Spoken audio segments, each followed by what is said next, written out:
I'm Julian Blair Baldwin, founder of Cohere Leadership Group. I spent more than 2 decades leading in high-stake healthcare and tech environments. And there I learned something that most leadership development programs miss. Skills are real. Communication matters. Strategy matters. Decision-making matters. But those skills only hold when they are rooted in a stable identity. Because if you don't know who you are, what you stand for, and what you will not compromise when pressure rises, the gap will eventually reveal itself at home, at work, and in rooms where the stakes are real. So real leadership development does not start with technique. It starts with identity. Today, I want to talk about why that order matters and what happens when we get it backwards. You cannot practice what you have not internally clarified.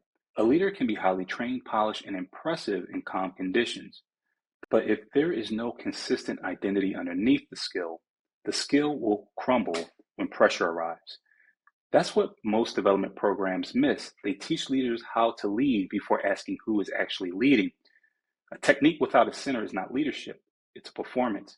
I have worked with many leaders who could run a flawless meeting, say all the right things, manage every optic, but cannot be trusted.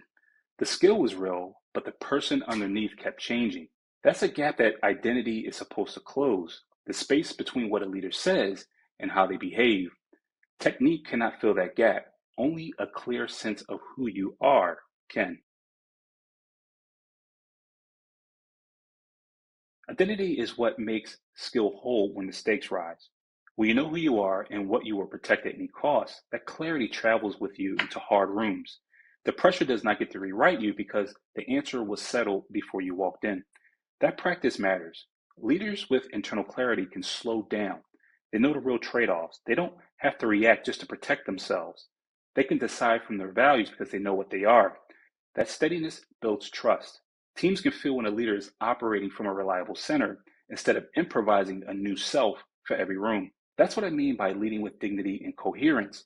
One true center under pressure, not a set of techniques, but a standard.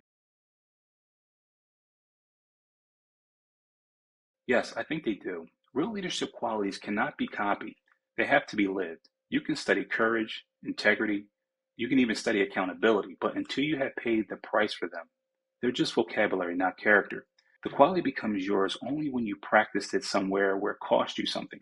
So leadership development gets real when it stops only asking the question of what should I learn. It starts asking harder questions, such as who am I? What do I actually stand for? What will I protect at all costs? Most leaders skip those questions because skills feel safer. A skill you can acquire, identity you have to confront. But that's the work. The qualities worth having are not image management. They are what remains when the performance stops and the same standard still holds. Identity before technique. Not instead of technique, but before it. Leadership has to clarify the standard underneath the behavior. What do I believe? What do I protect? What do I refuse? Once that is clear, skills become more useful. Feedback stops being a script, but is trust delivered with care. Decision stops being a process, but is values under pressure. Communication stops being messaging. It becomes trust made visible. That's the order that matters. Identity first, then skills, because skills can improve your technique, but identity determines who is actually leading. So let me leave you with this. Skills definitely matter, but they only become durable when they're built on identity and coherence. The leadership crisis that we keep trying to train our way out of is not only a skills crisis, it's an identity crisis. We have become very good at producing capable leaders whose values are not always trustworthy under pressure. So here's what's worth sitting with. Are you performing leadership, or are you becoming the kind of leader whose values can be trusted when the stakes are real? If this was useful, please subscribe. I share this work with leaders who want to lead from one center. Thank you for watching. I'm Julian Blair Baldwin.